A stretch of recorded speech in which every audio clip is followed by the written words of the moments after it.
Assalamualaikum warahmatullahi wabarakatuh. Di sini saya Mariatul Kiptiah, NIM T 2018-3667. Saya dari kelompok 6. Saya akan menjelaskan sedikit tema makalah yang berjudul Menjaga Persatuan Bangsa. Di sini saya akan menjelaskan poin tentang arti dan makna dari persatuan dan kesatuan bangsa. Jadi di sini persatuan atau kesatuan ini memiliki berasal dari satu kata yang berarti utuh atau tidak terpecah belah. Dan di sini dalam artian persatuan atau kesatuan mengandung arti bersatunya macam-macam corak yang beraneka ragam menjadi satu kebulatan yang utuh. Nah, jadi di sini antara persatuan dan kesatuan ini sedikit ada perbedaan dari definisi, di mana persatuan yang berarti perkumpulan dari berbagai komponen yang membentuk menjadi satu, sedangkan kesatuan merupakan hasil dari perkumpulan tersebut, dari definisi persatuan yang sudah saya jelaskan tersebut. Sehingga di sini persatuan dan kesatuan memiliki hubungan yang erat dengan keutuhannya. Dan di sini dalam memaknai persatuan dan kesatuan merupakan hal yang sangat penting dalam hidup berbangsa dan bernegara, di mana kita bisa saling bahu-membahu bekerja sama dalam mempertahankan keutuhan bangsa dan negara Indonesia. Dan di sini dengan adanya rasa persatuan suatu bangsa, maka dapat menimbulkan rasa kebersamaan dalam saling melengkapi, kemudian kita bisa menumbuhkan sikap saling toleransi dan adanya keharmonisan dalam menjalani hidup bermasyarakat. Dan di samping itu juga akan menjalin rasa persahabatan, kekeluargaan, dan sikap tolong-menolong dalam menjalani hidup apabila kita mengamalkan sikap persatuan dan kesatuan dalam diri kita. Selanjutnya, di sini saya akan menjelaskan tentang prinsip-prinsip persatuan bangsa. Di sini terdapat beberapa prinsip-prinsip. Yang pertama, prinsip Bhinneka Tunggal Ika. Kemudian yang kedua, prinsip nasionalisme Indonesia. Kemudian yang ketiga, prinsip kebebasan bertanggung jawab. Yang keempat, prinsip wawasan Nusantara. Kemudian yang kelima, di sini terdapat prinsip semangat persatuan untuk mewujudkan cita-cita proklamasi. Saya akan menjelaskan satu persatu tentang prinsip tersebut. Yang pertama, prinsip Bhinneka Tunggal Ika. Dan dari yang sudah kita tahu bahwa prinsip Bhinneka Tunggal Ika merupakan prinsip yang sudah, artinya di sini bahwa Bhinneka Tunggal Ika ini bersatu dalam setiap perbedaan corak ragam budaya Indonesia. Jadi di sini prinsip ini mengharuskan seluruh warga negara untuk mengakui bahwa bangsa Indonesia merupakan bangsa yang terdiri dari berbagai suku, bangsa, ras, agama, adat kebiasaan ataupun etnik yang majemuk. Dan hal ini mewajibkan seluruh warga negara untuk saling menghormati dan menghargai satu sama lain. Dengan mempunyai rasa cinta negara Indonesia, mempunyai rasa cinta dengan negara Indonesia sebagai warga negara Indonesia, dan melestarikan kebudayaan yang dimiliki oleh Indonesia. Nah, di sini melalui prinsip ini terdapat beberapa sikap yang bisa menghindarkan dari diri kita. Yang pertama, dapat terhindar dari sikap mementingkan kelompok sendiri ataupun atau individu. Kemudian bangsa Indonesia terhindar dari sikap sukuisme, kemudian fanatisme yang berlebihan, sehingga dapat terhindar dari perpecahan bangsa. Kemudian yang kedua, terdapat prinsip nasionalisme Indonesia. Nah, di sini nasionalisme merupakan paham kebangsaan yang meletakkan kesetiaan tertinggi individu terhadap bangsanya. Nah, di sini nasionalisme bertujuan agar individu sebagai warga negara memiliki sikap atau perbuatan yang mencurahkan segala tenaga dan pikirannya untuk kemajuan, kemudian untuk keutuhan bangsa Indonesia. Nah, melalui prinsip ini, seseorang akan rela berkorban dalam upaya untuk menjaga upaya menjaga kesatuan dan persatuan bangsa, seperti mendahulukan kepentingan bersama daripada kepentingan pribadi ataupun kelompok atau golongan, kemudian menempatkan sikap persatuan dan kesatuan bangsa di atas kepentingan pribadi. Kemudian yang ketiga, prinsip kebebasan yang bertanggung jawab. Di sini artinya kebebasan yang bertanggung jawab berarti setiap orang diberikan kebebasan untuk bertindak dan bersikap sesuai dengan kemauannya, di mana warga negara Indonesia diberikan kesempatan untuk bebas, seperti bebas berpendapat, kemudian bebas untuk melakukan hal-hal yang sesuai kemauannya, asalkan dengan garis besar tidak menyalahi hak asasi manusia,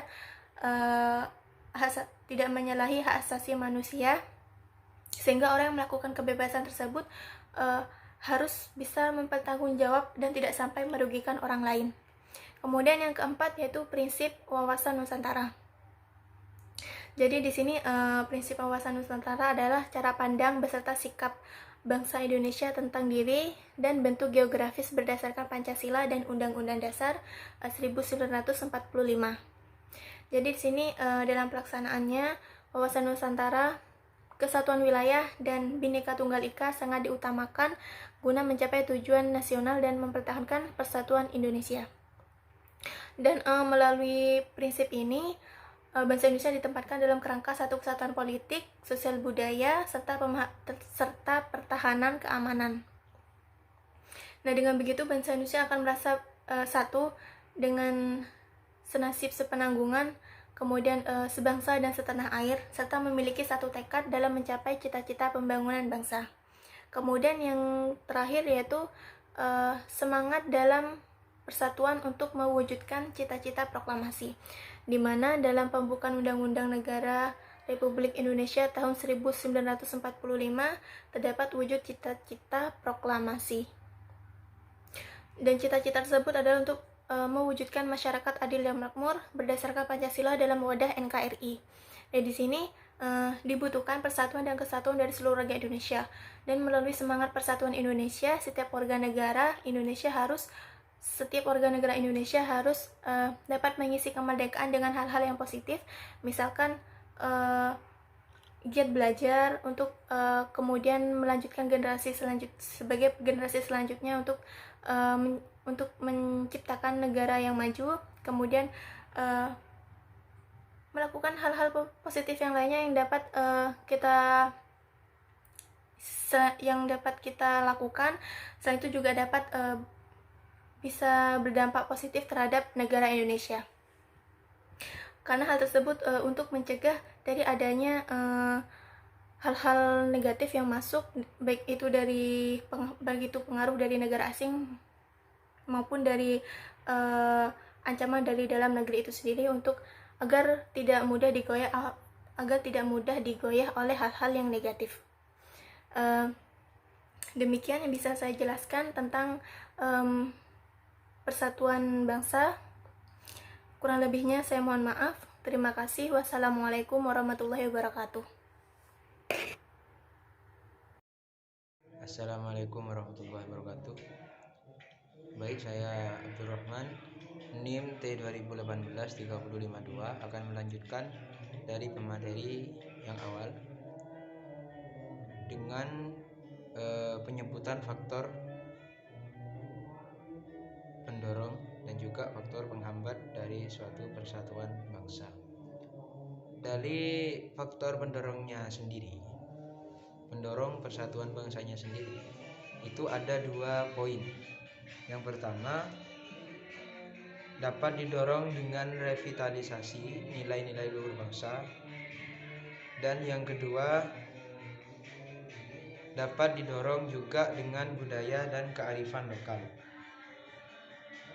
Yang pertama ini, yang revitalisasi nilai-nilai luhur bangsa, yaitu dapat kita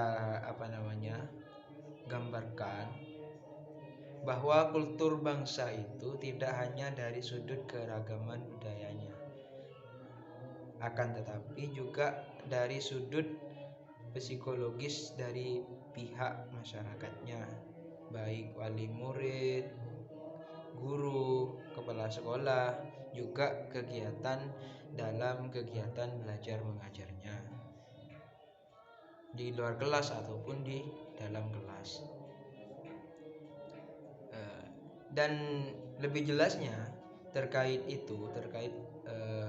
revitalisasi nilai-nilai tersebut merupakan suatu multi yang merupakan konsep yang dapat memberikan pemahaman untuk mengakui akan keragaman suatu budaya dan pengakuan eksistensi keragaman budaya dalam daerah masing-masing. Yang salah satunya seperti upaya yang dapat dilakukan untuk memperjuangkan multikulturalnya dengan melalui pendidikan mulok. Itu salah satunya, mencantumkan budaya bangsa sesuai daerahnya dalam istilah mulok seperti itu, baik bahasa, budaya ataupun kebiasaan yang ada di daerah tersebut. Dan pendorong yang kedua yaitu budaya dan kearifan lokal.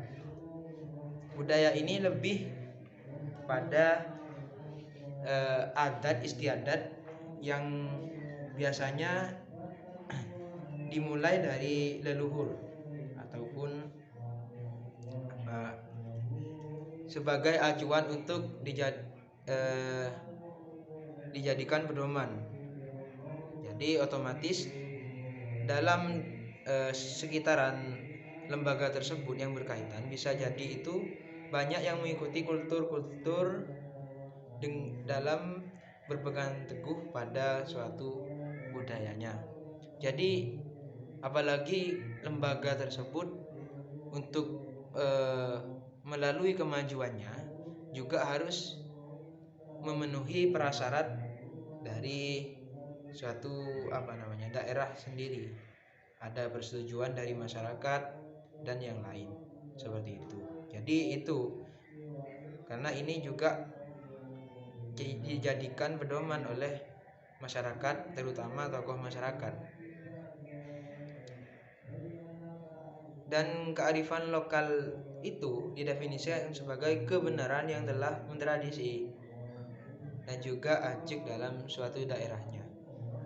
Sudah dijadikan tradisi, namanya tradisi itu sulit untuk dirubah.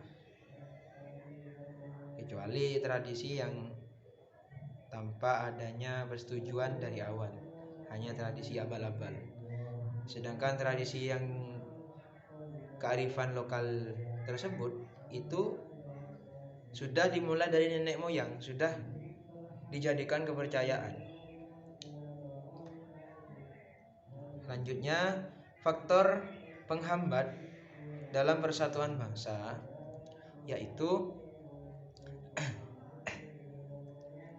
faktor yang menjadikan nilai-nilai multikultural dalam pembelajaran sejarah kurang maksimal.